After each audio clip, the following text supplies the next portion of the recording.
예, 안녕하십니까. 오늘은 자율경제의 모든 것이라는 주제로 말씀을 드리도록 하겠습니다. 저는 유안타증권의 최남곤 애널리스트입니다. 먼저 자율주행이 왜 될 수밖에 없는지에 대해서 말씀을 드리겠습니다. 예, 먼저 그 모빌리티 서비스의 혁신이 가져올 변화에 대해서 간단히 말씀을 드리면 일단 자율주행이 현실화가 됐을 때 모빌리티 서비스는 안정성과 효율성, 경제성 측면에서 비약적인 발전이 이루어질 것으로 판단을 하고 있습니다. 최근에 구글의 웨이모와 우버의 ATG 프로젝트를 보면 기술적인 측면에서의 자율주행 이슈는 이미 7부 능선을 넘어선 것으로 판단을 하고 있고요. 그리고 차량 공유에 따른 새로운 시장이 형성이 되고 또 이용자가 직접 운전하지 않으면서 생기는 시간과 차량 자체에 활용해서 다양한 기회가 창출이 될 것으로 전망을 하고 있습니다. 차량 공유와 미디어, 게임, 광고, 커머스, 물류, 보험 시장의 패러다임이 바뀔 것으로 관측을 하고 있고 만약에 현재 차량의 50%가 무인차로 대체 시에는 연간 경제 효과가 257조 원이 발생이 될 것으로 전망을 하고 있습니다. 자율주행에는 다양한 잠재적인 장애물과 잠재적인 가능성이 혼재가 되어 있습니다.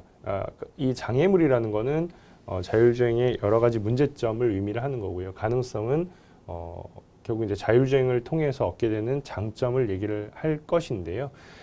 적어도 기술적인 측면에서는 상용화 단계에 근접을 했고요. 남은 과제는 규제, 윤리, 사고 처리에 대한 문제로 한정이 되어 있습니다. 최근에 그 다양한 그 프로젝트를 통해서 많은 레퍼런스가 쌓이고 있기 때문에 규제나 윤리나 사고 처리 측면에서의 문제는 대부분 해결이 되는 단계에 있다라고 판단을 하고 있습니다. 시장 참여자에게는 새로운 기회가 창출이 될 것으로 판단을 하고 있습니다. 자율주행 이코노미는 전통적인 자동차 사업 모델의 파괴를 의미를 합니다. 투자의 기회가 제조 영역에서 서비스 영역으로 확대가 될 수 있다는 얘기고요. 앞으로 통신사업자나 카헤일링, 카쉐어링과 같은 플랫폼 사업자, 지도 제작사, 게임, 멀티미디어, IT 제조사가 포함되는 새로운 에코시스템이 창출이 될 것으로 전망을 하고 있습니다. 이게 결국 이 산업이 되느냐는 돈이 몰리느냐와 이제 동일한 그 관점으로 봐주시면 될 것 같은데요. 일단 2017년에 그 시가총액 1조 원 이상의 스타트업, 즉 유니콘 기업의 절대 다수는 모빌리티 영역에서 출현한 것으로 파악이 됩니다. 작년에만 글로벌하게 총 57개의 유니콘이 탄생을 했는데 그 중에서 모빌리티 영역에서만 7개의 유니콘이 탄생을 했습니다. 가장 돈을 잘 벌고 있는 혹은 돈을 잘 모집하는 영역이라는 거고요. 그래서 이렇게 유니콘이 출현을 하게 되면 그 분야를 향한 투자 규모는 더욱더 증가를 하게 되고요. 이렇게 되면 자율주행 프로젝트 완수를 위한 기술적, 비용적 측면에서의 문제 해결 시기를 앞당기는데 일조할 것으로 전망을 하고 있습니다. 즉, 산업의 발전 속도가 가속화될 수 있는 가능성이 높다는 점을 의미를 합니다. 문제는 결국 지금보다 더 차량 소유를 위한 비용이 급증을 하고 있다는 건데요. 결국 이제 소유에서 공유로 갈 수 있다는 점 말씀드리는 겁니다. 우선 첫 번째로 주차 비용을 보겠습니다. 주차 비용을 보면 전 세계 주요 도시의 시간당 주차비는 대략 10,000원에 육박을 하는 모습이 나타나고 있습니다. 그나마 한국의 경우에는 시간당 한 5,000원 정도의 주차비를 징수를 하고 있는데요. 최근에 서울 지역의 부동산 가격이 급등하는 현상이 나타나고 이 도심의 과밀도가 높아지는 현상이 나타나고 있기 때문에 주차 비용이 더 높아진다라는 거죠. 즉 차량을 소유함으로 인해서 들어가는 비용은 점점 더 커지고 있다는 점을 의미를 하고 있고요. 실제로 이 주요 도시에서의 그 차량 소유와 관련된 규제는 점점 강화가 되는 움직임이 나타나고 있습니다. 그래서 일본의 경우에는 불법 주차 및 주차난 해소를 위해서 차량 구매를 할 때는 차고지 증명을 의무화하는 모습이 나타나고 있고요. 중국은 4대 도시에서만 신차 구매 제한 정책을 펼치고 있는데 이를 최대 12개 도시에서 확대 적용하겠다는 얘기를 하고 있습니다. 싱가포르는 차량 번호편을 별도로 구입을 해야 되고요. 한국의 경우에도 최근의 규제 움직임은 서울 등의 주요 도심지에 차량 진입량 축소를 위한 규제 움직임이 나타나고 있습니다. 그래서 다양한 대체 운송 수단의 필요성이 동시에 대두가 되는 모습이 나타나고 있습니다. 2025년에는 완전 자율 주행이 가능한 정확도에 도달할 것으로 전망합니다. 즉 기술적인 측면에서의 발전이 이루어지고 있다는 얘기입니다. 구글의 웨이모 같은 경우에는 2017년에 5,596마일마다 한 번의 해제 실적을 기록을 합니다. 이 해제라는 것은 운전자가 앉아 있을 때 뭔가 위급한 상황이 터지면 개입을 한다라는 얘기고요. 그래서 실제로는 거의 10,000km 달릴 때 한 번 정도 해제를 했다라는 거기 때문에 이 정도라면 인간 수준의 운전 기술에 도달한 것으로 평가를 하고 있고요. 게다가 더 고무적인 점은 이렇게 해제라는 실적이 매년 해를 거듭할수록 점점 좋아지는 모습이 나타나고 있기 때문에 실제로 100만 마일에 한 번 사고가 나는 정확도 도달 시에는 안정성이라는 측면에서 완전히 문제가 해결했다라고 간주할 수 있겠죠. 그래서 이 정도라면 뭐 앞서 말씀드린 규제나 윤리 문제 다 무시가 될 수 있는 정도의 사고율이라고 보셔도 무방할 것 같은데요. 이 정도의 기술 수준에 도달하는 시점을 2024년에서 2025년 정도로 예측을 하고 있기 때문에 2025년 정도가 되면 실질적으로 완전 자율 주행 상용화가 가능한 기술에 도달할 것으로 전망을 하고 있는 것입니다. 최근에 우버의 움직임을 주목할 필요가 있는데요. 우버 ATG 프로젝트입니다. 최초로 자율주행을 상용화한 프로젝트입니다. 2017년 3월에 실제로 피츠버그에서 자율주행 서비스를 이 그림과 같은 모양으로 하고 있는 상황이고요. 우버 ATG 프로젝트의 핵심은 처음으로 상용화를 했다라는 거고요. 두 번째 핵심은 현재 피츠버그 시내에서 150대의 자율주행차가 주행을 하면서 굉장히 많은 레퍼런스를 쌓고 있다는 겁니다. 최근 3개월 동안만 100만 마일 주행하는 실적을 기록을 했는데요. 구글의 웨이모 같은 경우에는 작년 한 해 동안 달린 주행 거리가 35만 마일 수준에 불과하다라는 겁니다. 굉장히 빠른 속도로 자율주행의 기술적 진전을 이뤄내고 있다. 그리고 다양한 이용자 경험을 축적하고 있다는 점이 의미가 있어 보이고요. 이걸 통해서 돈을 벌고 있기 때문에 앞으로 이러한 유형의 사업 모델은 점차 일반화될 것으로 전망을 하고 있습니다.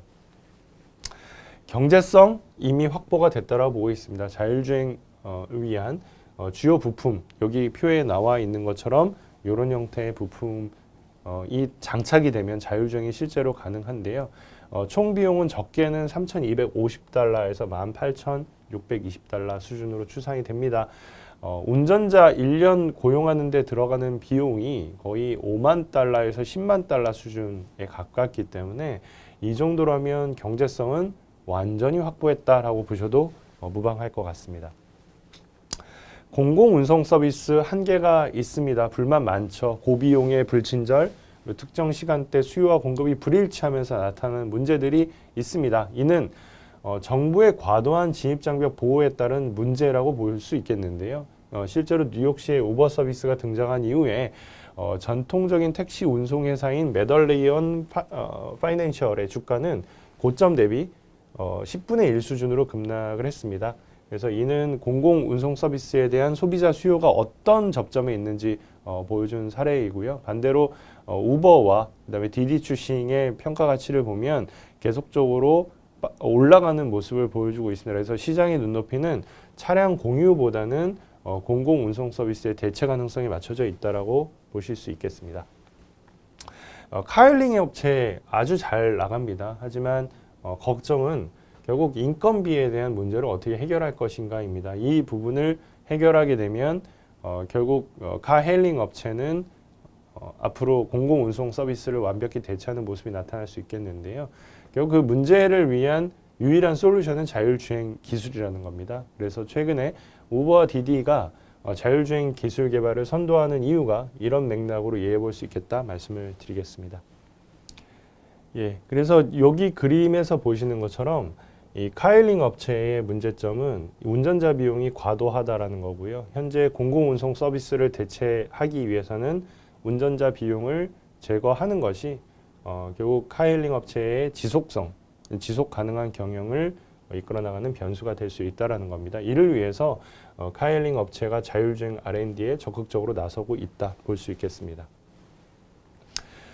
규제 힘듭니다. 여전히 규제가 상당히 많은 상황인데요. 그 자동차 구매 시장의 양대 축인 미국과 중국에서는 규제 완화를 통해서 카헤일링을 적극적으로 허용을 해주고 있습니다. 즉 미래를 보겠다라는 얘기입니다.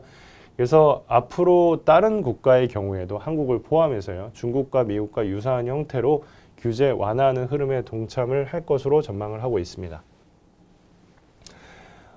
앞선 카헬링에 대한 규제는 여전히 강하다였었는데 반대로 그 안전을 위한 규제는 다른 방향으로 가고 있습니다. ADAS 장착 의무화하는 움직임이 나타나고 있고요. 이렇게 보는 거는 결국 이제 안전이라는 큰 틀에서 앞으로 이런 기술이 도움이 된다라고 각국의 정부가 판단을 하고 있는 겁니다. 이 ADAS라는 거는 자율주행의 핵심 인프라이기 때문에 이쪽에 기술 확보, 상용화가 실제로 이런 규제를 통해서 빠르게 진전을 이뤄내고 있다라고 볼 수 있겠습니다. 마찬가지로 한국의 경우에도 아무것도 안 하는 것은 아니고요. 실제로 K-시티라는 이 스마트시티 프로젝트를 통해서 올해까지 완공을 하게 됩니다. 그러면 이 지역 내에서는 실제로 자율주행을 위한 여러 가지 실험을 할 수 있게끔 만드는 그런 정책을 시행을 하고 있습니다. 특히 그 스마트시티를 이제 구축하겠다라고 하는 로드맵을 발표를 했는데요. 주목할 부분은 이렇게 그 시범도시로 선정이 되면 도로교통법, 개인정보보호법, 항공안전법 등의 개정을 통한 이 규제 샌드박스와 특례 규정이 도입이 될 예정입니다. 그래서 이렇게 선정이 된 도시에는 자율주행 등의 여러 가지 실험을 자유롭게 할 수 있는 환경의 변화를 기대해 볼 수 있겠습니다. 한국 정부는 2030년까지 완전 자율주행 실현을 목표로 하고 있습니다. 이를 위해서 2018년에는 K-시티를 완공을 했고요. 그리고 5G 기반의 테스트 베드를 조성을 했습니다. 전 세계 최초입니다. 그리고 2019년에는 도심 지역에서 자율주행 협력을 위한 환경을 조성할 예정이고요. 2022년까지는 고속도로를 스마트화할 예정입니다. 그리고 20년까지 전국의 주요 고속도로 정밀 도로 지도를 구성할 예정이고요. 18년에서 19년 사이에는 안전과 보험 제도에 대한 법제화를 완료할 예정입니다. 예, 이상으로 자율주행과 관련된 도입 이유에 대해서 말씀을 드렸습니다. 감사합니다.